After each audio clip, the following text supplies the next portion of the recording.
My name is P Machine. I'm a mercenary robot android in search of my childhood lover Sam, but along the way we're realizing that we may actually be Dendron, the god of gods, who is somehow entangled with Galen, who is a false prophet that we need to put down. If that isn't enough explanation, I really don't know what is. Good evening, everyone. Welcome to tonight's stream. We have something a little special, something a little different. Tonight we're going to be playing a game called AI Dungeon.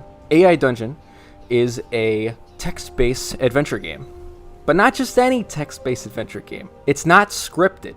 It is procedurally, infinitely generated using deep learning AI. I'm excited. Let's just hop right into it. You're about to enter a world of endless possibilities, where you can do absolutely anything you can imagine. Will you proceed? I will. Let's generate a story, boys. You are P Machine, an android living in the futuristic city of Zale. Alright, security android created to provide military-level force for corporations wealthy enough to purchase you. Fair enough. As you stand protecting a shipment, you realize that you are about to be shut down for lack of use.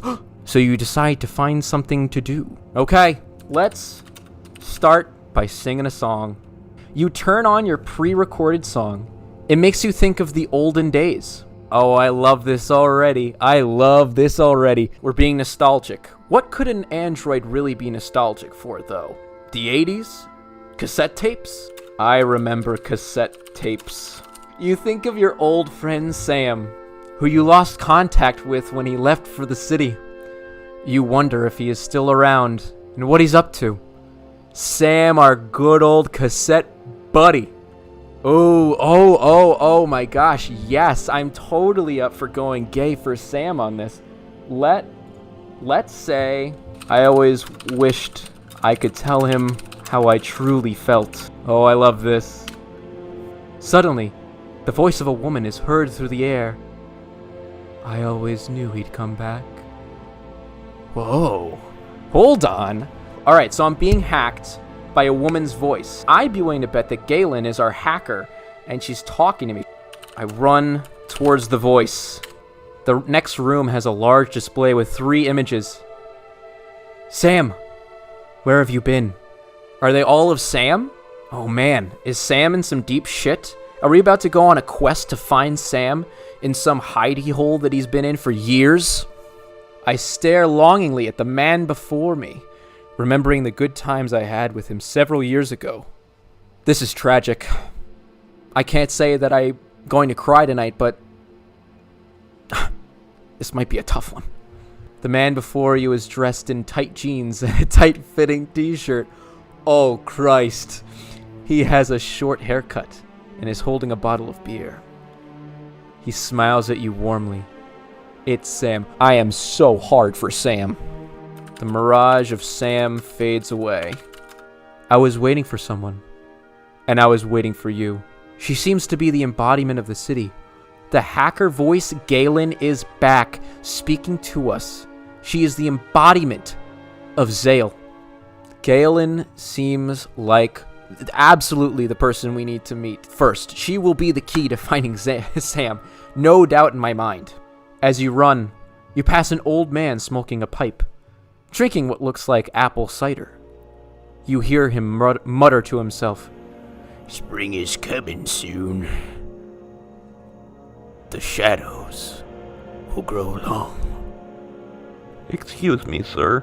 Do you know where I can find the city library? I might be able to help you. But first, tell me what you're looking for. I hear a voice. A woman's voice. But I don't know why. That would probably be Dendron. Do you know the name of the voice? I think it said Peach. Peach? Are you sure? Peach? Maybe Galen goes by many pseudonyms. I mean, hell, if we know anything about world-class anonymous hackers these days, they'll go by many pseudonyms. Galen, Peach, Dendron, who fucking cares? Follow your instinct, my boy. You'll know it when you hear it. I don't understand. We're malfunctioning at the seams. This man's wisdom is truly too powerful for our CPU, for our 8-core processor. The old man walks away. Find the voice, but be cautious. Dendrin is an honorable god, but he hates false prophets. Oh, how the story develops, my friends. Yeah. Dendrin is definitely God, but Galen is a false AI prophet that is trying to replicate it, and it's not going to work out in their favor. Clearly. All right, fine. Time to take a piss. You hear chuckles from behind you. Turn around and pee on the laughing street thugs. You aim your laser pointer at the laughing thugs and fire! The criminals fall over laughing their heads off. We have a laser pistol, but we whipped out our laser pointer? So we need to go to the library and do some research on Dendon, Galen, Zale as a city, and, again, Sam. By the time you reach the large building, it's obvious that you're too late. It's obvious that the large building is a fortress and heavily guarded. You duck into an alleyway to wait for nightfall. Oh no. Yeah, I need allies. Listen, I get it. I'm a mercenary, but if that run-in with the thugs was any indication of my competency with quick-handed fights, this will not go well. That's just a given. Let's go to the bar. You walk into the bar and see a large group of men laughing and talking. Perfect. So, you're lost? One of the men asks. No, but I need some help. The men fall silent as you speak and look at each other. I need 4 men to help me steal a book from the fortress over there. If I wanted a bunch of idiots for hire, I'd buy a newspaper. Sorry, we can't help you. But thanks for asking. Alright, we gotta sweeten the deal, boys. I can offer you 4 RTX 3090s. 1 for each of you. That's way cool! Thanks, man! I'll have to give my wife these numbers. What the Clearly these men are drunk. We said 3090, they said, oh yeah, cool numbers. But I think I know where I'm gonna take this. Gotta go to the back room. Every bar has got that crazy back room with the actual goons I'm looking for, okay? You walk into a back room of the bar that seems to be filled with men shouting and cheering. From their cheering, you guess they must be professional sports fans. You walk to the middle of the room and wait for them to quiet down. Hello. I'm looking for the fortress of Dendrin. The men look at each other, then back at you. I need to convince them. Much earlier than I did with the other guys. The other guys were fucking drunk idiots. How about I sing a song? Surprisingly, the men start shouting and clapping along with the beat of your music. I can feel it. This is a classic middle of the rising action musical entry. Grab a few men and begin a line dance. The others quickly begin to follow. The men continue cheering and clapping for you as you dance along.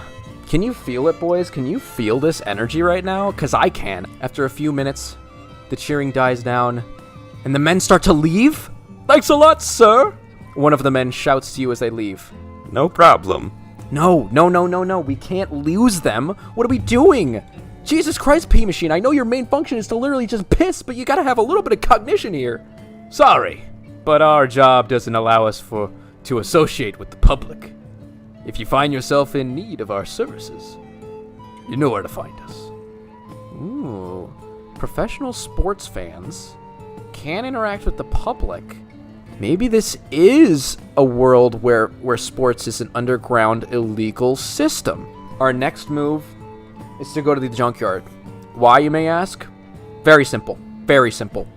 We need to find sports bots parts. You begin walking back to the dump and are soon approached by a haggard-looking man.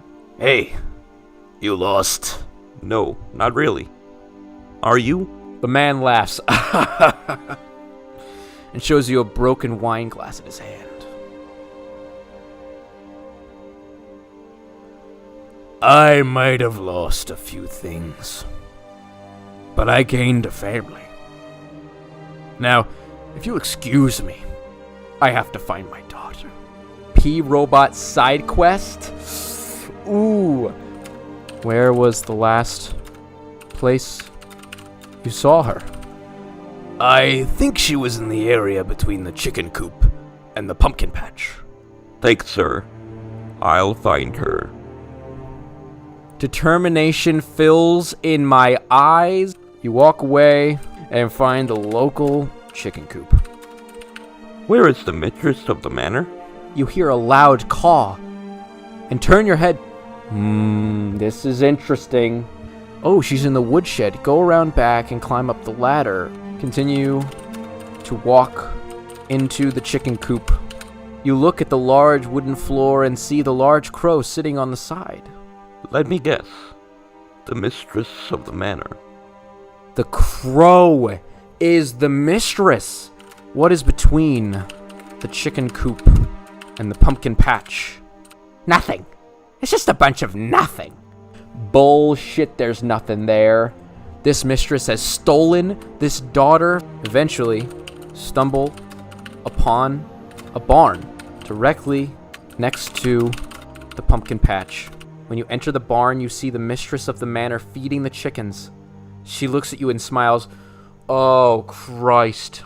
It's pretty clear that the mistress of the manor is doing something terrible to this old man's daughter, and I need to end it. And she knows that I'm getting way too close to the truth.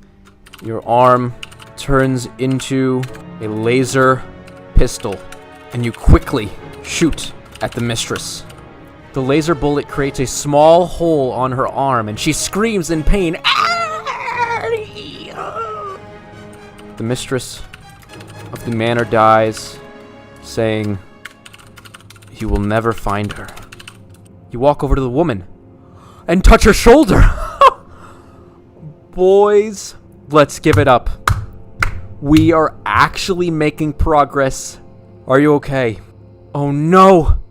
As her head falls to the ground, suddenly the woman turns into dust. Oh.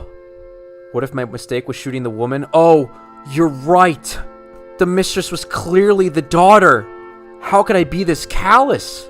Clearly, we killed the daughter. No doubt in my mind, the mistress was actually the daughter. That's why she said to me before she died that I'll never find her. Because guess what? It was her. Where do we go from here? You proceed to the dump. We have to go to the dump. That's our only point of interest right now. You walk along the road and see a bench. You walk over to the bench and examine it closer. It seems to have been chewed up by something. You rub your hand across the bench and feel something hard under it. Now we're talking, baby. Now we're talking. Dig up the earth underneath the bench. You pull out a small box. Opening it, you see a trinket. It seems to be made of solid gold. Maybe it was chewed up by robot dogs that can smell out gold.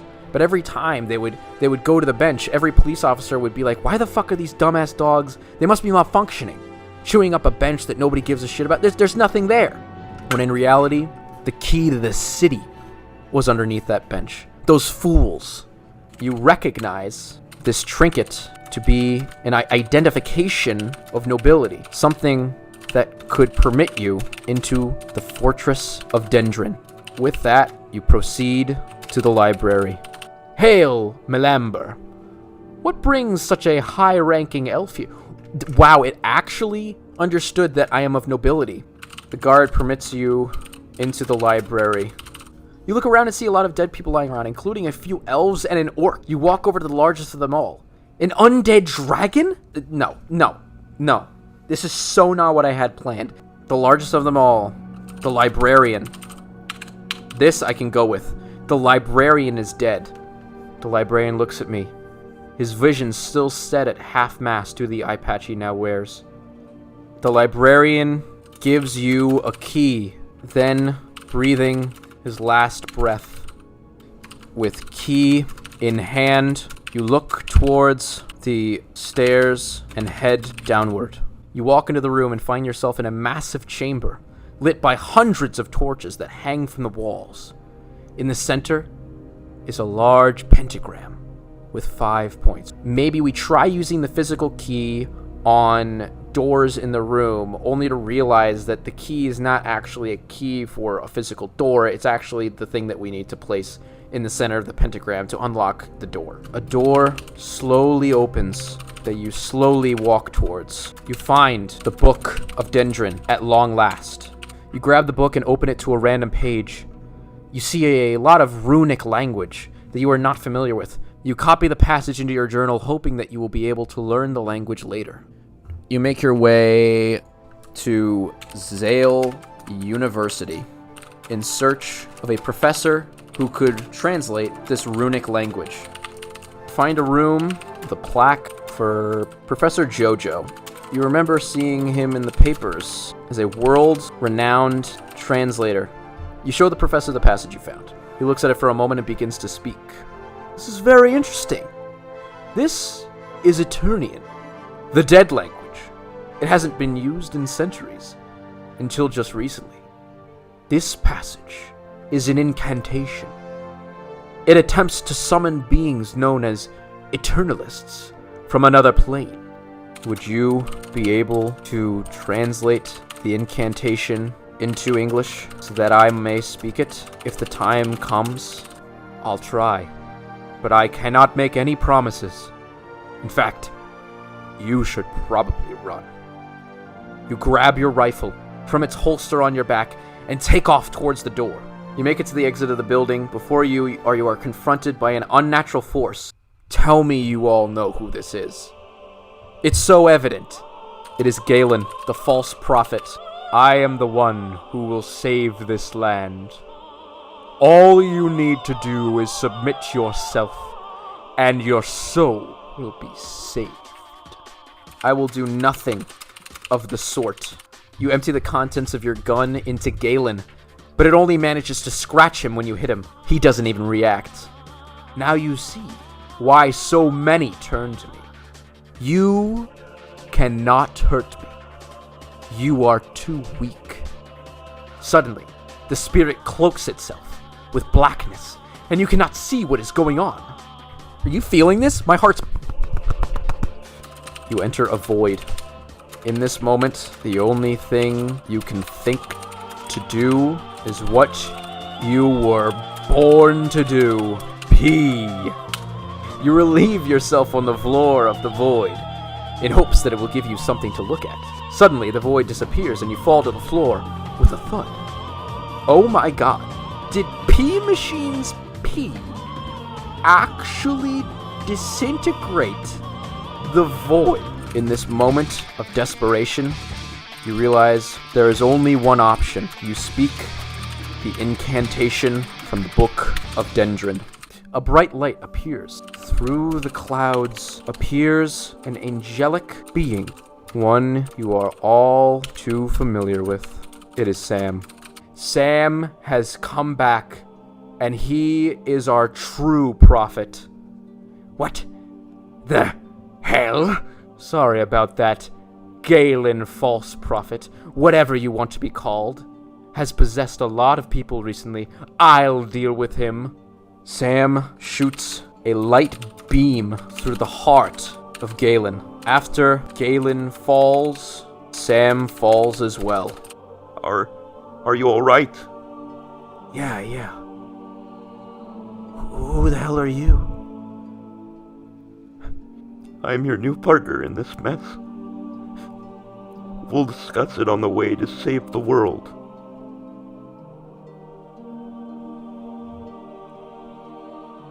Sam sacrifices himself for us, knowing fair well that he will lose all his memories of us in turn. But obviously, the killing of Galen is much more important than that. I think we have a perfect story. I really have nothing else to say. This was, I think, a resounding positive experience for us all. And I think there's one thing we all need to take away. Sam's sacrifice will never be forgotten.